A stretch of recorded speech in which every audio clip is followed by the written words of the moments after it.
las medidas de seguridad. Entonces, en caso de alerta, la mitad del auditorio tiene que salir por esa puerta y la otra mitad por esa puerta. Y por favor, dejen los vacíos vacíos.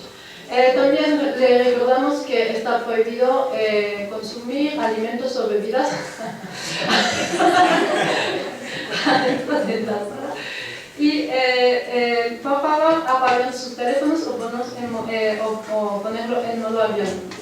El día de hoy tenemos el placer de tener la ponencia de Enrique Losada, que es biólogo de la Facultad de Ciencias de la UNAM y maestro en Ciencias de la Sostenibilidad por la misma casa de estudios. Su experiencia laboral se ha centrado en la comunicación pública de la ciencia y la educación ambiental. Sus principales intereses académicos abordan líneas de investigación enfocadas en la interfaz ciencia-política, el diseño de instrumentos de política ambiental, así como los procesos de toma de decisiones en el financiamiento para la biodiversidad. Actualmente se encuentra realizando estudios de posgrado con una investigación que aborda la búsqueda de soluciones financieras para la biodiversidad en México a través de la iniciativa Biofin, la cual es impulsada por el Programa de las Naciones Unidas para el Desarrollo. Y hoy nos va a comentar sobre un tema muy relevante sobre las relaciones entre la CONABIO y el Instituto Biológico. Por favor.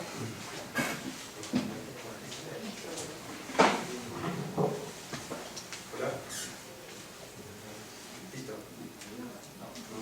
¿Listo? ¿Me escuchas? Ok, perfecto. Pues ya voy de acá. Pues muchas gracias por estar aquí, bienvenidos a todos. Es un gran honor. Debo decir que tengo entre mucha emoción y mucho nervio por presentar esto, porque es parte, o más bien es lo que hice en mi investigación de maestría, y una parte muy importante es la devolución de los resultados. Entonces, como ustedes ven, analicé el complejo caso de las interacciones entre el Instituto de Biología de la UNAM y la CONABIO, y parte fundamental era devolver los resultados, es decir, ver qué es lo que encontré después de este proceso de 2 años, porque hice varias entrevistas a algunos investigadores del instituto, y ahora estoy en el doctorado. Decidí titular esta charla como Ciencia para la Toma de Decisiones porque me interesaba ver, este tema es un poco raro y distinto a lo que normalmente vemos en estos seminarios, porque no hablo de filogenómica o de alguna técnica molecular muy sofisticada para entender a algún grupo como los artrópodos, plantas, animales, pero también es esta otra parte que es muy importante dentro de la ciencia y que es ver cuál es la importancia o el uso social de la ciencia que genera una institución tan importante como el Instituto de Biología de la UNAM, particularmente con la CONABIO, que ahorita sabemos que está teniendo un tema muy delicado, entonces es como un tema perfecto para lo que está ocurriendo. Bien, Ciudad de México. Todo lo que vivimos aquí, sabemos que esta es la realidad que vivimos todos los días. Decidí cambiar un poco las imágenes en las que había tortugas con popote, ríos contaminados, toda esta problemática que ya sabemos que atraviesa la biodiversidad, y me pareció importante ver cómo pues es un problema muy complejo, ¿no? Somos demasiadas personas que nos alimentamos, que crecen en las ciudades, que requerimos muchos servicios, muchos bienes, movilidad, y una de las alternativas que ha surgido en el mundo científico son las ciencias de la sostenibilidad, que es un campo emergente que surgió en el 2001 aproximadamente, y lo que busca en términos sencillos es tratar de resolver problemas socioambientales que aquejan a todo el planeta. ¿Cómo qué problemas? Cambio climático, residuos sólidos, gestión del agua, recursos forestales y, claro, uno de los temas más importantes que todos sabemos, la pérdida de biodiversidad. Es por eso que mi investigación, o lo que yo hago en el posgrado en Ciencias de la Sostenibilidad, se enmarca perfectamente en la pérdida de biodiversidad, pero la mirada es un poco distinta a la que haríamos tradicionalmente dentro de la biología, como entender las categorías de riesgo, las áreas de distribución. Yo más bien me enfoco en algo que es mucho más social, pero que tiene mucha relevancia y que tiene que ver con esto, con la mejor evidencia científica disponible para la toma de decisiones. Cómo los humanos tomamos decisiones, cómo incluimos o no incluimos distintos sistemas de conocimientos para dar soporte a esta toma de decisiones, era lo que a mí me interesaba. Y aquí particularmente 2 conceptos, para que esto quede muy claro de lo que voy a hablar de aquí en adelante. Yo entiendo particularmente para esta investigación a la evidencia científica como los datos, la información y los conocimientos científicos. Particularmente aquí todo lo que ha generado el Instituto de Biología. Y como tomadores de decisiones, es cualquier persona, grupo de interés, aquí particularmente es el gobierno o la sociedad que impactan de manera directa o indirecta en temas de biodiversidad. Y pues claro está, una forma de irlo aterrizando es que la biología es una disciplina científica fundamental para la conservación y el uso sostenible de la biodiversidad. viendo la literatura, hay muchísimas formas de abordar este problema y muchísimas formas de tratar de comprender este proceso. Aquí ejemplifico con este modelo de Grove de 2016, con 6 tipos de interacciones en las cuales todo el conocimiento científico, toda la evidencia llega a los tomadores de decisiones, que en este caso puede ser el gobierno. Pero hay distintas formas en las cuales hacemos llegar ese conocimiento. A veces con solo el hecho de que ustedes publican algún paper de las plantas o animales en peligro de extinción en México, eso puede ser utilizada para el diseño de política pública. Hay otras, seguramente en toda su experiencia, han recibido correos, llamadas telefónicas de alguna dependencia del gobierno para que los asesoren y tomen una mejor decisión en temas específicos de alguna planta, del comercio, de incluirla o no incluirla en alguna categoría de riesgo. De todas estas, particularmente yo me centro en esta segunda, en la cual están aquí los científicos, que serían representados por el Instituto de Biología. Aquí estarían los tomadores de decisiones, distintas personas del gobierno o incluso de la sociedad.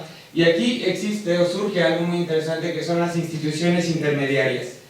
Hay varias en México, como el INEC, como el INFAP, incluso el INEGI puede ser considerado como una institución intermediaria. Pero en este caso, y algo de lo que me sorprendió muchísimo mientras estaba haciendo toda la búsqueda de antecedentes y que resulta como uno de los principales resultados, es con qué dependencias gubernamentales ha colaborado el Instituto de Biología. Es decir, es una institución muy reconocida a nivel nacional, a nivel Latinoamérica, tiene expertos en distintos grupos taxonómicos, es una de las instituciones que más especies describe al año, y es decir, tiene como su 10 o su trofeo en cuanto a la productividad académica. Pero yo me preguntaba, ¿ha colaborado con alguna dependencia gubernamental? ¿Ha tenido incidencia en los temas, en las problemáticas sociales? Y uno de los primeros resultados que encontré fue, claro, la Semarnat. La Semarnat ha sido una de las principales secretarías con las cuales ha colaborado, y hay 5 tipos de instituciones. Órganos descentralizados, que son aquellas instituciones que tienen su patrimonio propio, es decir, su dinero y cierta autonomía y también cierto campo de acción. A diferencia de los órganos desconcentrados, que esos dependen directamente del presupuesto que le asigne la Secretaría y está un poco más limitada las competencias o las actividades. Y otro que es muy interesante, que es Conavio, que es como una mezcla ahí muy peculiar, que eso es lo que está llevando a que ahora esté como en el ojo del huracán, porque es una comisión intersecretarial. Es decir, es una comisión de largo plazo que está interactuando con alrededor de 10 secretarías, Secretaría de Energía, de Comunicaciones y Transporte, de Educación, de Agricultura, y eso lo hace también bastante interesante, y tiene un fondo público-privado, que es decir, obtiene recursos de distintas fuentes de financiamiento nacionales e internacionales para realizar sus actividades. Entonces, bueno, esta era la primera imagen que decía, bueno, esta va a ser toda la relación que tiene con el gobierno. Pero la sorpresa fue que no. O sea, el Instituto de Biología, aparte de hacer muy buena productividad científica, colabora o ha colaborado por lo menos en estos 30 años. Si hubiera hecho un análisis de 80 años, eso hubiera sido otra tesis de maestría o de doctorado. Pero particularmente ha colaborado con la Secretaría de Relaciones Exteriores, con lo que ahora es la SADEP, que es la Secretaría de Agricultura, con la PGR, con la PGJ, con CECOFIC, y en la generación de documentos de la farmacopea. Del otro lado, Conavio también es una institución muy compleja que ha colaborado con más de 250 instituciones académicas, gubernamentales y de la sociedad civil. Aquí pongo algunos ejemplos. Instituciones académicas, claro está que la UNAM es una de las principales, el Politécnico, el ECOSUR. Del otro lado, en las gubernamentales también colabora con otras dependencias como la propia Semarnat o la CONAM. Y organizaciones de la sociedad civil, 2 ejemplos, Pronatura del Noreste y este grupo que se llama Estudios Ambientales. Sin embargo, yo al interior de mi investigación tenía que tomar decisiones. ¿Por qué? Porque no podía analizar toda esta complejidad de interacciones que estaba ocurriendo. Entonces me puse a investigar un poco más y analizando las bases de datos de Conavio encontré que hay 250 instituciones que han recibido financiamiento de la Conavio, pero la UNAM en todo su conjunto, todas sus dependencias, es la que más ha recibido, cerca del 40%. Después viene el Colegio de la Frontera Sur con 9%, el Politécnico con 8%, el Instituto de Ecología con 8%, y así vamos desglosando. Aquí solo están 17 de las 250, por si no iba a ser imposible leer la gráfica, pero nos da una idea del papel que tiene la UNAM en sus múltiples esferas de la vida social. Luego, haciendo un zoom, encontré esto que también es muy interesante. De toda la UNAM hay 17 dependencias que colaboran. Y quien se lleva el número 1 del trofeo es el Instituto de Biología. Una tercera parte de los recursos financieros que ha tenido la Conavio están dirigidos a esta institución. Entonces también es como una especie de reconocimiento institucional a lo que hacen, ¿no? Entonces a veces también como ampliar nuestros marcos y ver como en un sentido como más integral y más completo qué hace la institución en la cual todos nosotros formamos parte, pues es esto.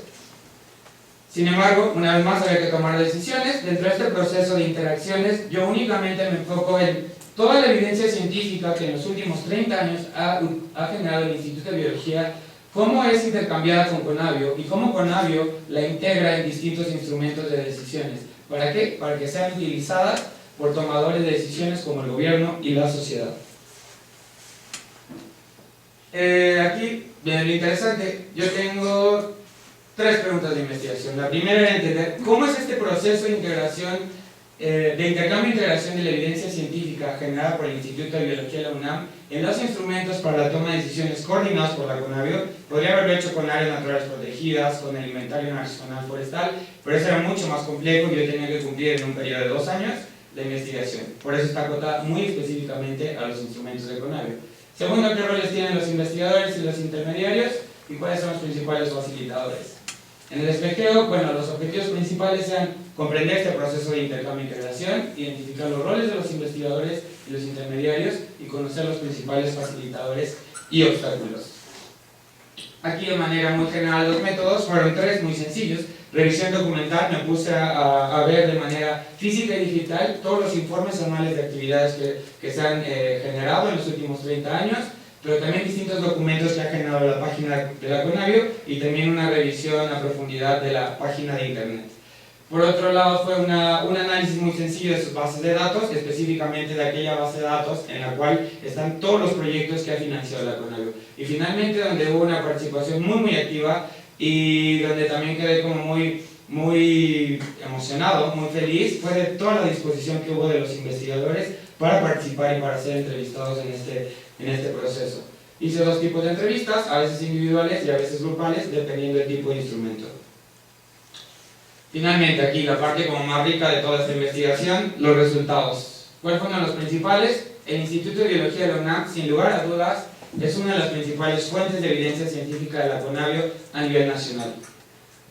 Por otra parte, la Conavio también representa una de las 3 principales fuentes de financiamiento del Instituto de Biología. ¿Cuáles son las otras? El CONACYT o el propio presupuesto que tiene la UNAM.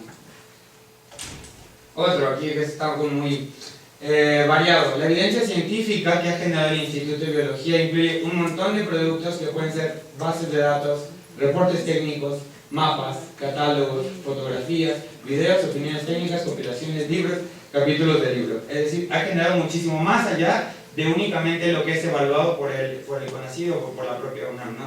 Es decir, tiene un impacto mucho más allá del marco de la ciencia, ¿no?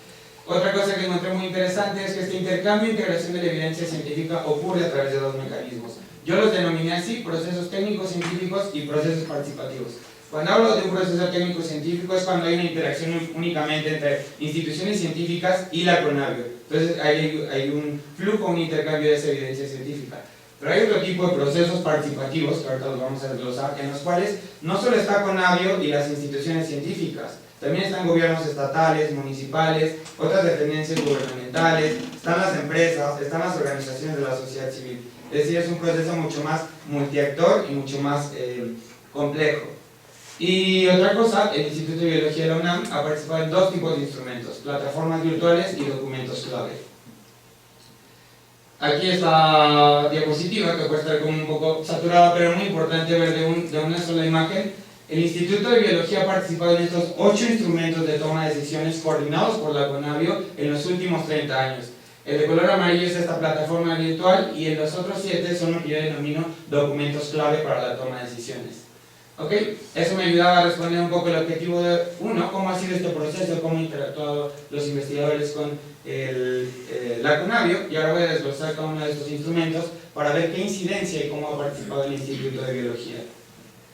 Ok, el primero es el Sistema Nacional de Información sobre Biodiversidad. Ha recibido distintos reconocimientos a nivel mundial. Es una megabase de datos primarios en la cual Conavio ha financiado 1.963 proyectos a 250 instituciones y una vez más, la principal institución científica que se ha beneficiado de este financiamiento es el Instituto, con 57.654 millones de pesos. ¿Ok? Ahí hay algo muy interesante, hay dos modalidades en la cual CONABIO da financiamiento al Instituto de Biología o en general a cualquier institución.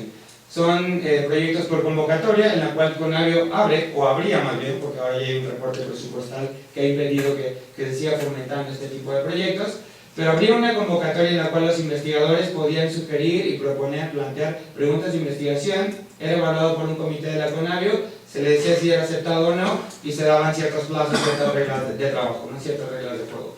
Pero hay otra modalidad en la cual CONABIO, al ser un intermediario de estas 11 dependencias, estas 11 secretarías u otras dependencias gubernamentales, tenían necesidades específicas de información y de conocimientos científicos. Entonces, ¿a quién buscaba?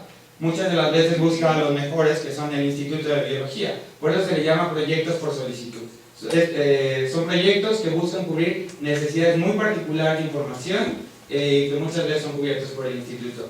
De manera complementaria, también la CONABIO tiene un comité evaluador, como hay en muchas otras instituciones, y 30 investigadores de este instituto forman parte de esos evaluadores.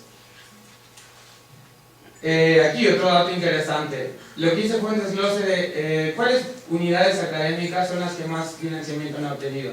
Entonces esto fue lo que salió. Zoología es la número 1, seguida de botánica, jardín botánico, que si esto los agrupáramos finalmente porque es el mismo grupo taxonómico de plantas, pues estaría muy similar a zoología. Chamela y los TUCLAS quedan con un poco menos de proyectos porque sabemos que ahí tienen otro tipo de actividades y propiamente la investigación no se hace por personas que estén ahí, sino por personas de fuera. Ahora, la cobertura de estos 176 proyectos abarca distintas escalas, que puede ser la nacional, la regional, la local. En aspectos cuando dice no aplica es porque puede ser enfocada en las colecciones nacionales o en algún apoyo querido para la publicación de algún fascículo, de algún libro, y estatal. Y esta gráfica, que no sé qué tanto se alcanza a ver hasta allá atrás, pero únicamente evidenciaba cómo ha sido la fluctuación del financiamiento de CONABIO hacia el instituto y cómo aquí hay un pico máximo en 2012 que llegó a los 20 millones de pesos. Esto tiene que ver con la digitalización de las colecciones científicas que hay aquí en el Instituto de Biología. Y otra cosa también interesante, lo que hice fue una nube de palabras, que bueno, aquí es una hoja de palabras, de lo que yo quería saber, bueno, de todos estos proyectos, ¿a qué se le ha destinado estos recursos? Entonces, lo que encontré, si armamos un rompecabezas muy sencillo, lo que se ve es Colección Nacional del Instituto de Biología. El corazón de este instituto, uno de los corazones, son sus colecciones. En lo que más he invertido es justo en estas colecciones, ya sea infraestructura, digitalización, actualización de bases de datos. Está muy vinculada con la segunda, porque CONABIO se alimenta de estas bases de datos, entonces quiere más y más datos cada año, por lo tanto, en lo que invierte, o en lo que da financiamiento, son en estas bases, y algo muy interesante en la flora del Valle de Tehuacán. También una gran parte de este dinero se ha destinado a la publicación, a la generación de conocimiento en la reserva de Tehuacán-Cuyatlán. Pasando ya al segundo instrumento, que también fue hecho a través de un proceso técnico-científico, es Capital Natural de México. Esto me parece que es una obra magna en la cual participaron más de 700 actores de todo el país y más de 100 revisores. Es decir, sigue el mismo proceso de escrutinio que un artículo científico, que un libro, ¿no? Es una publicación muy compleja que lo que hace es sintetizar todo el conocimiento que hay en México, el conocimiento de siglos incluso. ¿Para qué? Para la mejor toma de decisiones. Entonces, esto es algo también muy interesante porque a nivel global hubo algo que se llamó Evaluación del Milenio de los Ecosistemas. México, en su compromiso por el Convenio sobre Diversidad Biológica, lo que hace es aterrizar este documento y hacer el Capital Natural de México, que es como un corte de caja para saber cómo está la conservación en México, cuáles son las principales amenazas, qué políticas para la sustentabilidad se pueden desarrollar y cuáles son las capacidades que tiene México. En el siguiente aterrizaje, los estudios de estado también son diagnósticos, pero ya a nivel estatal. Y aquí viene algo muy interesante, del total de investigadores a nivel nacional, que son muchísimos, 3.247, la UNAM, de aquí han participado 347, y particularmente el Instituto de Biología son 56. Es decir, es un alto número de contribuciones que han hecho a 13 de los 17 estudios de estado, y claro, en el que más han participado es en Ciudad de México, Veracruz, Colima, así hasta llegar a Chihuahua. Algo muy interesante es que estos libros llegan a tardar hasta 3 años en publicarse. ¿Por qué? Porque imagínense estar gestionando a 50, 100 o 150 investigadores para que hagan sus contribuciones dentro de las múltiples tareas que tienen, hacer papers, dar clases, ir a congresos, estar en seminarios y tener una vida. Es muy complicado. Sin embargo, algo que me parece muy interesante es visibilizar que las contribuciones puntuales que ustedes hacen son una gran parte de este proceso tan complejo que está llevando a cabo Conavio para integrar la evidencia científica. Otro documento es la planeación para la conservación de la biodiversidad terrestre. Es muy interesante, salen unos mapas que dan recomendaciones puntuales a cuáles son las áreas prioritarias para conservar, cuáles están fuera de los polígonos de conservación, y aquí los investigadores han hecho contribuciones a través de capítulos y distintos estudios de caso, o han sido revisores externos, ¿no? Hago mucho énfasis en el tiempo por entender cómo las dinámicas o los relojes bajo los cuales trabajamos en la academia y trabajan en el gobierno son a veces muy distintos. Entonces, lo interesante es ver, ¿es posible compaginarlo? ¿Es posible como que logren un poco más? Este otro México, capacidades para la conservación y el uso sostenible de la biodiversidad. Lo que buscaba era ver qué capacidades tiene México para conservar la biodiversidad. Sí hay mucho conocimiento, sí hay muchos instrumentos legales, pero ¿qué es lo que hace falta en esta receta o en estos ingredientes para que realmente se reduzca la pérdida de biodiversidad? Y aquí es otra forma diferente en la cual el Instituto de Biología participa, por eso más bien todos estos 68 proyectos que se han hecho en los últimos 30 años dan información para el diseño de todo este instrumento. Ahora bien, las CITES, que ustedes conocen bastante bien, pues, se encarga de regular el comercio de flora y fauna, y ahí han participado los investigadores a través del financiamiento de proyectos, por ejemplo, para saber el estado poblacional de algún grupo de anfibios, de reptiles, de plantas, pero también participan en talleres con múltiples actores. Por eso lo denomino que es un proceso participativo y un proceso técnico-científico, porque tiene como ambas modalidades, y el tiempo de ahí es variable. Ahora, la Estrategia Nacional sobre Biodiversidad y Plan de Acción también es un monstruo, en el sentido de que participaron más de 350 personas de todo el país a través de un proceso que duró 3 años y que fueron talleres recurrentes que estuvo haciendo Conavio, seleccionando a como a las mentes más ilustres en temas de conservación, y claro está que el Instituto de Biología estuvo presente. Estos asteriscos en rojo representan los ejes estratégicos en los cuales participaron con sus opiniones técnicas los investigadores. Y aquí este otro que está como muy reciente, que es la Estrategia Mexicana de Conservación Vegetal. En la elaboración de esta Estrategia Mexicana, el Jardín Botánico de la UNAM fue uno de los actores clave que estuvo colaborando estrechamente con la Conavio desde el 2000 con su propuesta que ya había hecho de Estrategia Mexicana de la Asociación Mexicana de Jardines Botánicos hasta llegar al 2012, ¿no? Es decir, de 2007 a 2012 hay un proceso de 5 años en el cual resulta en este documento que debería ser un eje rector para la toma de decisiones en temas de conservación vegetal, pero hay ciertos como huecos, vacíos que se tienen que llenar. Sin embargo, también habla como de la complejidad y de la relevancia que tienen los investigadores. Algo muy importante antes de pasar al siguiente objetivo es que en todos estos instrumentos participativos las contribuciones son gratuitas, es decir, no hay ningún pago de Conavio hacia los investigadores.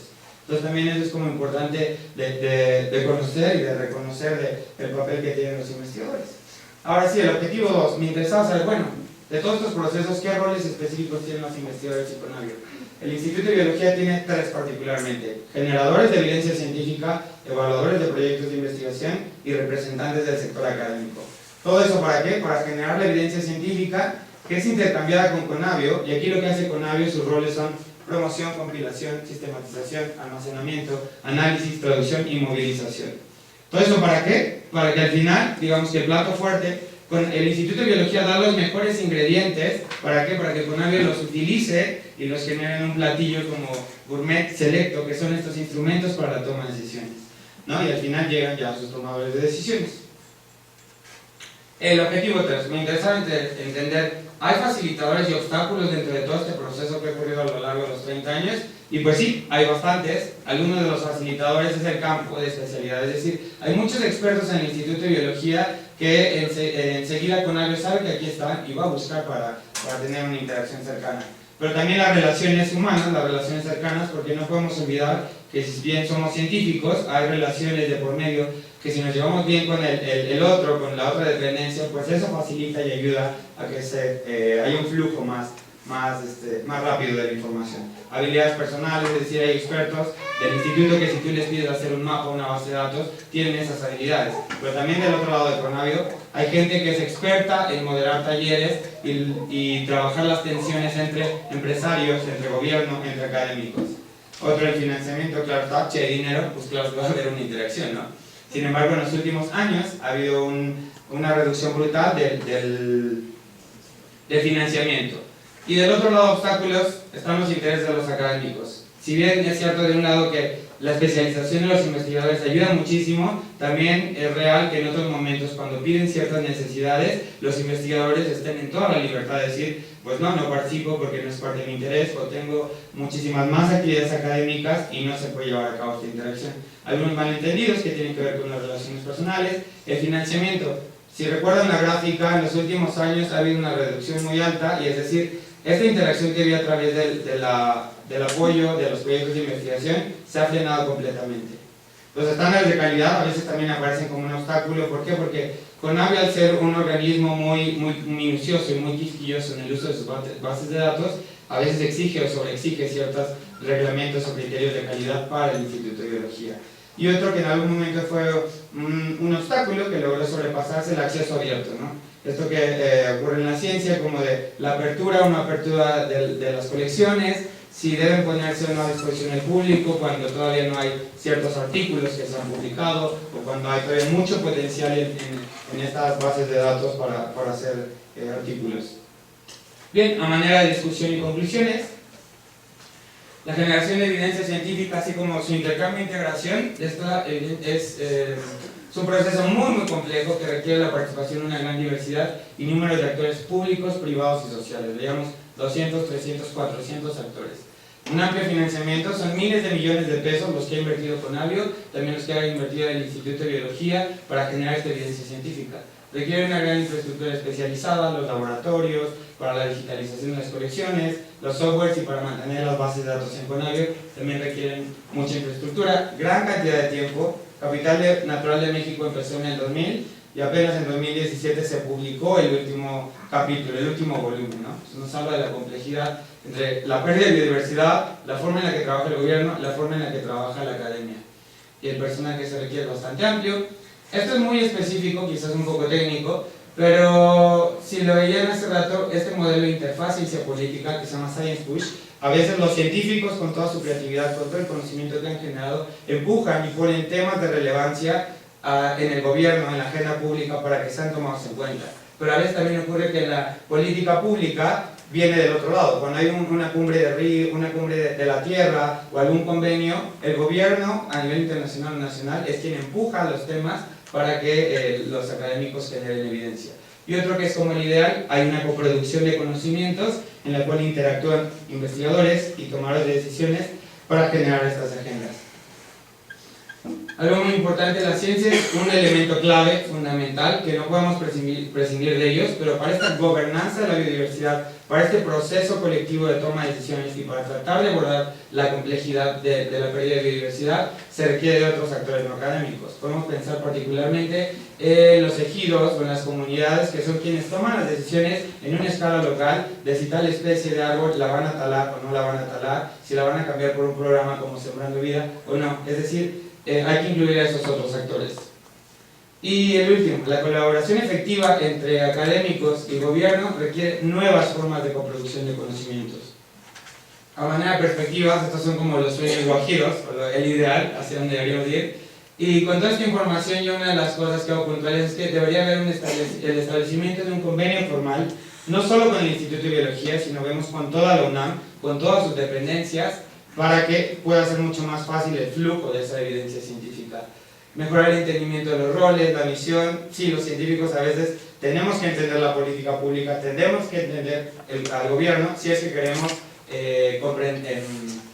solucionar los problemas, pero también el gobierno. Tienen que entender de ciencia, tienen que tener un lenguaje científico para que esto sea muy sencillo. Ahí digo como la pregunta, un nuevo papel para los científicos. Usted más que nada sabe que hay que publicar papers, dar clases, estar en seminarios, congresos, charlas, talleres. Pero ¿qué pasa con este otro campo en el cual hay que incidir en la realidad social, en el cual hay que contribuir a la solución de los problemas ambientales y esta crisis socioambiental que hay en todo el planeta? Repensar también el sistema de evaluación científica, porque les decía, son contribuciones gratuitas, no necesariamente se generan papers, no necesariamente se generan en los tiempos que la academia necesita para que sean tomados en cuenta. A veces ustedes mandan una contribución a un estudio de estado, hay muy buena voluntad, hay mucho trabajo detrás, pero tardan 2, 3 o hasta 4 años con CONAVIO en devolver el documento. Entonces claro que ustedes necesitan mostrar que están trabajando. Entonces ahora si vemos un poco toda la complejidad, toda la cantidad de gente que participa, pues eso nos da idea de por qué tardan tanto los de CONAVIO. Y algo más, la coproducción de conocimientos implica construir espacios interactivos de aprendizaje. Debería haber un espacio físico en el que se dialogara y toda la información que ustedes generan no solo fuera escuchada por los académicos en congresos nacionales e internacionales, sino por otros actores no académicos, como el gobierno, como la sociedad civil. Eso también implica construir, que a veces puede ser delicado, las agendas de investigación. A veces hay agendas muy particulares de los científicos que responden a preguntas de ciencia básica. Eso se vale, se tiene que seguir haciendo ciencia básica, pero también se tienen que hacer otro tipo de conocimientos que ayude a la solución de los problemas, y también la búsqueda conjunta de fuentes de financiamiento para que haya una mayor involucramiento y sentido de pertenencia. Ambas instituciones, ambos actores buscan el dinero ¿para qué? Para financiar ese proyecto. Y listo, esto nada más. Los agradecimientos institucionales. Esta frase va con mucho respeto. Que si ningún investigador fue lastimado durante la realización de este estudio. Durante las entrevistas, que les digo una vez más, estoy muy agradecido con toda la disposición que hubo de los directivos, de los directores, de los exdirectores, de los jefes del jardín, de los responsables de los departamentos, para hacer las entrevistas y que todo esto fuera como mucho más rápido. A la CONAVIO también, porque hubo gente a quien entrevisté, a CONACYT por la beca que me permitió vivir durante estos 2 últimos años, al posgrado en sostenibilidad, al Instituto de Investigaciones en Ecosistemas y Sustentabilidad, porque de ahí es mi tutora, y al laboratorio al que pertenezco, es Sociología y Comunicación para la Sustentabilidad. Entonces ya nada más es el detalle muy personal, que rompe con toda la estructura académica y técnica que venía manejando, pero sabemos que la ciencia es un proceso social. No podemos olvidar que hay gente que nos permite avanzar y desarrollar nuestras investigaciones, y son nuestros equipos de trabajo. Entonces es mi equipo de trabajo en Morelia, con el que voy y vengo desde hace 2 años y medio. Y pues eso es todo. Muchas gracias.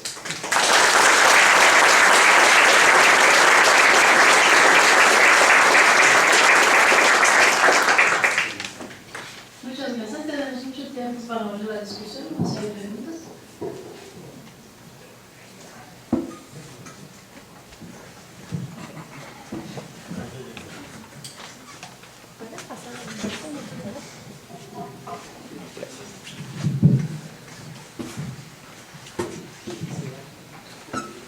Hola, buen día. ¿Se escucha? Sí. Bueno, muy interesante la presentación, sobre todo porque tiene que ver directamente con un problema que hemos todos visto en los medios de comunicación, que está teniendo lugar un conflicto, diría yo, entre Semarnat y CONAVIO, ¿no? Entonces, en ese contexto, la primera observación o comentario era que estaba yo tratando de entender el marco conceptual o teórico desde el cual se planteó el trabajo de investigación, y al ver el concepto de coproducción de conocimiento, pues creo que encontré al menos parcialmente la respuesta. Este es un concepto que conocemos bien quienes hacemos historia, filosofía y sociología de la ciencia desde hace muchos años. También se utiliza en los estudios sociales de la ciencia. Supongo que usted está familiarizado con la literatura relevante. Entonces, lo que sí es una diferencia interesante es que usualmente la gente que hace por ejemplo, Science and Technology Studies, como se le llama en inglés a una de estas áreas, están fuera de la comunidad que estudia. Sin embargo, usted, por lo que entiendo, es biólogo y está formando parte de esa comunidad. Entonces, la primera pregunta es, desde su punto de vista, ¿qué implicaciones tiene pertenecer, en términos de gremio académico, de profesión, a la comunidad que uno está estudiando? ¿Qué diferencias implica esa pertenencia a no pertenecer, para ser un observador externo, ¿no? No sé, un antropólogo, alguien que no tiene mucho que ver con esto, ¿no? Y luego la segunda pregunta pues tiene que ver con lo primero que mencioné, es decir, este estudio en particular, ¿qué implicaciones cree usted que tiene para comprender o incluso para salir de este debate un poco agreste que estamos viendo entre personajes como Víctor Toledo y Jorge Soberano? Gracias. ¿Muy bien la ronda o respondo eso o cómo? Okay. Creo que me están temblando las patitas porque no sé si se va a responder esa pregunta. Bueno, claro, coproducción de conocimientos. durante todos estos 2 años, claro que leí algunas cosas, no es la línea que manejé como los estudios sociales de la ciencia y la tecnología, he leído varios aspectos. Este posgrado es muy interesante porque está en crecimiento, está apenas creciendo. Yo soy parte de la tercera generación, entonces, ¿qué es y qué no es son las ciencias de la sostenibilidad? ¿Cómo echa mano de otras disciplinas, otros campos, como los estudios sociales de la ciencia y la tecnología? Es como algo interesante que me queda todavía en la reflexión. Decías, ¿qué implicaciones tiene ser o no ser parte de la comunidad? Justo toda esta investigación surge porque yo trabajé aquí en el Jardín Botánico durante 6 años. Es decir, yo conozco a la comunidad, a la gente, he tenido un acercamiento a este vínculo ciencia-sociedad a través de la comunicación de la ciencia, y esta para mí es otra variante de la ciencia, pero ahora con el sector gubernamental. Pues eso me permitía como entender, yo trataba de entender si a los científicos les interesaba o no, cómo podían incidir en otras esferas del mundo social que no solo fueran la académica.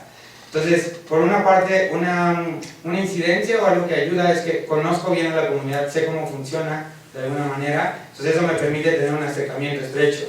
Por otra parte, también tengo pues un sesgo, porque al estar siendo parte de lo mismo que estoy estudiando, es como esos detalles que hay que trabajar como cualquier investigador de las ciencias sociales, ¿no? Algo muy interesante, tratando de responder eso, ahora que estoy en el doctorado, yo que en estas perspectivas, y siempre las perspectivas se quedan como en sugerencias, en lo ideal que debería pasar. Ahora yo estoy tratando de llevar a la práctica y viendo si es operativa o no la coproducción de conocimientos. En mi doctorado hay una investigadora de Conavio que es mi cotutora. Tengo una tutora que es la misma de maestría, vive en un mundo académico completamente, tiene que hacer papers y todo lo que hacen ustedes, pero tengo una cotutora de Conavio, que es una dependencia gubernamental, bueno, si es que no les aparece nada de Conavio, para tratar de entender este diálogo y esta interacción. Entonces yo ahora soy como ese mediador para co-construir la agenda de investigación y para que los próximos 4 años yo esté generando estas preguntas de investigación que responden tanto a aspectos académicos, pero también a aspectos gubernamentales. Entonces creo que ahí tendré mucha más experiencia y mucho más cuidado en qué papel tengo al ser parte o no ser parte de esta comunidad. Y ya, espero haber respondido. Y la segunda, lo que está ocurriendo ahora actualmente con Conavio puede analizarse desde muchas perspectivas. Esto lo que puede ayudar a la discusión es que Conavio es un actor clave para la conservación de la biodiversidad, un actor clave para generar evidencia, para integrarla en la toma de decisiones, y que la UNAM da respaldo a toda esta información. Es decir, Conavio genera la mejor evidencia científica. Claro que hay detalles en sus bases de datos, en sus documentos, todo esto es perfectible, pero Conavio es un actor clave, y las alianzas, que es lo que a mí también me interesa en esta gobernanza, si realmente queremos resolver los problemas de la sostenibilidad, particularmente la pérdida de la biodiversidad, tenemos que aprender a trabajar en equipo, tenemos que aprender a hacer alianzas institucionales. Si no, no vamos a poder abordar este problema complejo. Gracias. Bueno, a mí me preocupa tus conferencias, porque hablas muy a la ligera de miles de millones de pesos. Si ese dinero lo hubiéramos ejercido, seríamos mucho más que el auditorio. Hablaste de 57,000 millones de pesos, y también después, no sé, hablaste de millones de pesos, ¿dónde hiciste lo escrito? Entonces, no tienen ni idea de lo que es esa cantidad de dinero. Lo que hemos ejercido en el instituto son 57 millones en toda la historia de la relación con la CONAVIO. Entonces, es muy delicado que hables de eso, porque les da la razón a los que nos atacan a la ciencia, como el secretario, de que hemos recibido mucho dinero y no hay resultados. Es que eso es una cantidad estratosférica de dinero que dijiste, que pues, es preocupante. Bueno, ¿qué hacemos aquí? Hablaste del doble del presupuesto que recibe la UNAM en un año, nada más para los proyectos del Instituto de Biología. Me preocupa que no tengas cuidado en eso.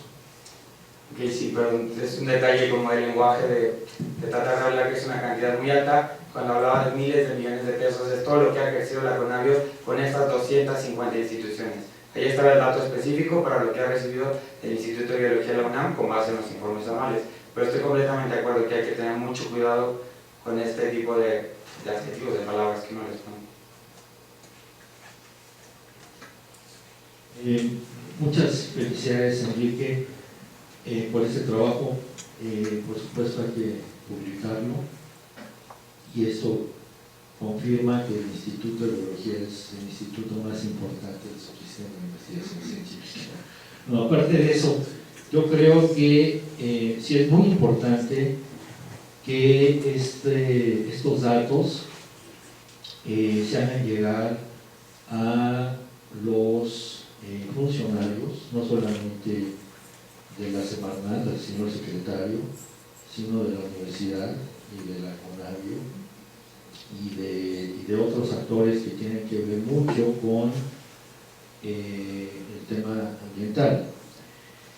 Y esto me refiero porque vienen en este gobierno algunos proyectos pues de una enorme importancia, no solamente monetaria, sino de impacto ambiental, como es el proyecto de Dos Bocas o el Tren Maya. Y en ese sentido, me parece que la evidencia que tú das es clarísima que el Instituto de Biología debe, si se hacen esos proyectos, o aunque no se hagan, en la planeación, el Instituto de Biología tiene que estar jugando un papel estratégico, porque si no va a haber un enorme ausente en discutir esas plataformas, y de ahí, pues sí, un poco la urgencia de que pues las autoridades, empezando por el secretario de Semarnat, estén enterados de toda esta información que me parece muy útil. Ese es un punto. El otro punto sería muy importante, retomando lo que comentaban hace rato, hacer comparaciones en términos de cuál es la proporción de información que ha dado el instituto por unidad de costo, comparado, por ejemplo, con otras instituciones en el extranjero que hacen servicios de información o que brindan información similares, y cuánto cuesta. Es decir, cómo nos comparamos, cómo se comparan estos 57 millones de pesos que sea, con otros estudios de caso en el extranjero. Y mi hipótesis es que nos vamos a ver terriblemente baratos nosotros. Es decir, si exploraríamos hipotéticamente un caso como el que tú describes, Enrique, en Estados Unidos o en Europa, estaríamos hablando pues, de cifras muy diferentes a las que estamos manejando aquí, con el supuesto de que la calidad de información es altísima, es igualmente alta y de altísima calidad. Me parece que eso sería un ejercicio muy importante que podría servir de argumento también para los funcionarios de la UNAM al momento de estar pidiendo dinero al Congreso. Creo que tu trabajo en ese sentido es muy importante, pero lo más importante es que el instituto es el instituto más importante del sistema. Gracias.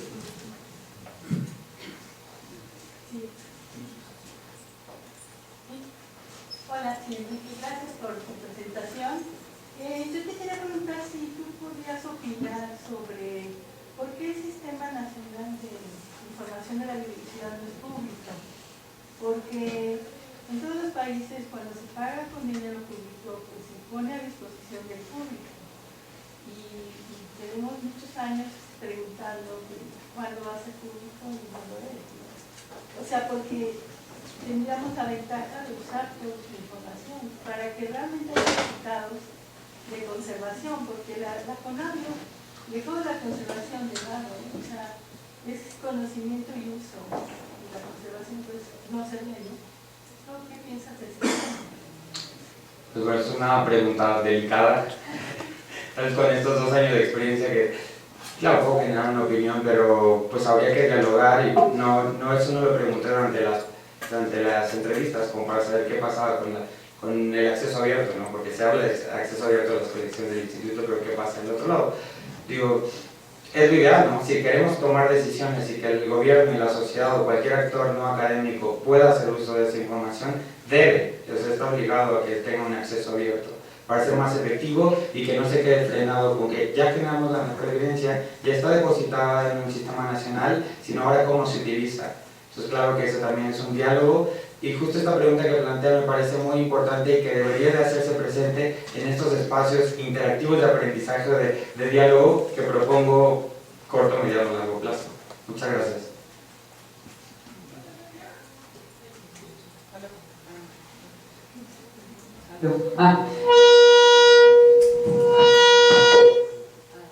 Bueno, yo voy a aprovechar, yo soy Ángela Cuervo y trabajo en la Conavio y quería comentarles que el Sistema Nacional de Información de la Biodiversidad es público, lo pueden consultar a partir de una página web que está disponible hace 2 años que se llama elsnip.mx.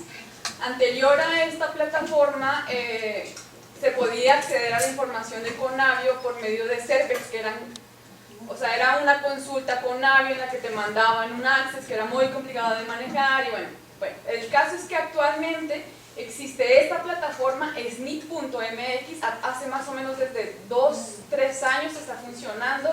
Obviamente va mejorando con el tiempo en la forma de acceder a la información, pero toda la información financiada por Conavio está disponible en ese portal y en el geoportal que tiene toda la información de mapas,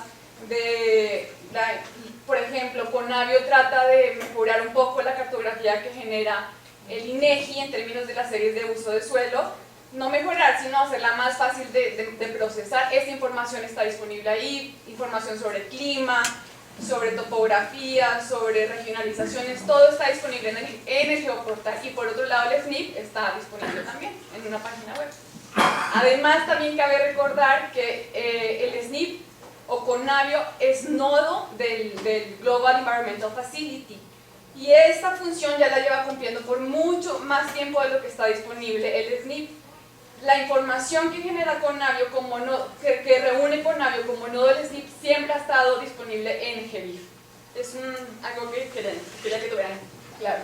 Solo yo agregaría, muchísimas gracias por esa acotación tan importante, y lo que agregaría también, una de las razones por las cuales yo elegí a Conavio dentro de esta red tan compleja de dependencias gubernamentales y que reconozco ampliamente, Conavio tiene una gran transparencia en sus procesos en cuanto a los recursos financieros, a los proyectos, al reconocimiento de los proyectos. Había uno de los documentos que se llamaba Capacidad para la Conservación, en el cual, no sé, el documento es de 60 páginas, y hay un anexo de 60 páginas en el cual hay un reconocimiento a los más de 300 proyectos o un poco más que recibieron financiamiento de Conavio y que fueron utilizados. Es decir, siempre está el reconocimiento de la información de los investigadores y de las fuentes primarias de donde se obtiene toda esta información. Que eso no ocurre con otras dependencias gubernamentales en temas ambientales.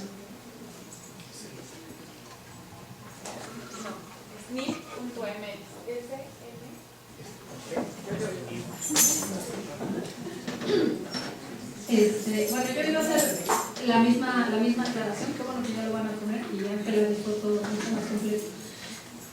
Viendo que ya no hay más preguntas, como muchos de la comunidad saben, algunos de los investigadores hicimos una carta para apoyar a la Conavio en esta situación compleja y esa carta se va a entregar el día de hoy por la tarde.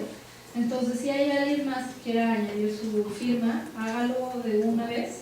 Y se va a entregar con todos los nombres de los que participaron, y lo que quería informarles es que son 151 personas, de las cuales 72 somos académicos del Instituto de Biología. Entonces creo que es un gran esfuerzo y creo que es obvio que hay una relación y que los que firmamos quisiéramos que continúe. Y ya, pero quería avisarles que podría meter su nombre porque nos faltan imprimir los documentos.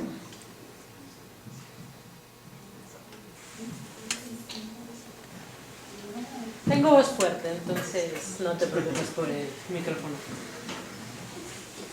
¿Cuál fue para ti el que consideras tú el mayor reto de hacer este trabajo desde el perfil de ciencias de la sostenibilidad? ¿Solo es esa pregunta? Una que tiene que ver con más bien como comparte el proceso de estar en un posgrado, es entender que son las ciencias de la sostenibilidad, ¿no? Soy la tercera soy la tercera generación, luego entonces hay muchas, como todo lo que es nuevo, tiene muchas fortalezas o muchas debilidades. Entonces una como muy personal es entender qué son las ciencias de la sostenibilidad. Y eso es lo que decía, este trabajo podría haber sido también de un posgrado en estudios sociales de la ciencia y la tecnología, ¿no? Pero tratar como de diferenciar de otras disciplinas, o esto es biología o no es biología, o esto también al final ayuda o no ayuda a resolver los problemas. La pérdida de biodiversidad va a continuar ahí, pero más bien acercarte y entender este proceso de interacción que ahora lo estoy llevando al tratando de hacer operativo en el doctorado, es eso, ¿no? Cómo colaborar, cómo yo como individuo puedo colaborar entre ambas instituciones. Entonces eso, ¿no? Entender las ciencias de la sostenibilidad. Y el otro es a veces como reconocí que hay una gran receptividad de los investigadores, de las personas que entrevisté, pero a veces también como tratar de explicar y que entendieran por qué esto era importante, por qué no estaba hablando de crustáceos, de los tomados, de la filogenómica, también eran como, ¿qué pasa, no? ¿Eres biólogo o no eres biólogo? ¿Por qué te interesan estos temas raros? Pues si no hay más preguntas, agradecemos a los